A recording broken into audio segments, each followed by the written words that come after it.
Hello, everyone, and welcome back. My name is Dr. Clara, and this is the last lesson in oral surgery. We will go over the different types of biopsy, shock, and the ASA classification.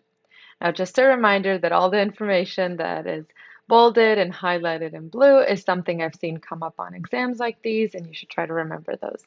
Now, let's jump right in.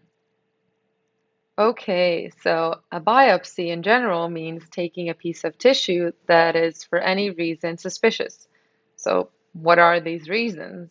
Well, some indications for doing a biopsy is, for example, an oral ulceration, like this one, that did not heal on its own even after 14 days of us monitoring it.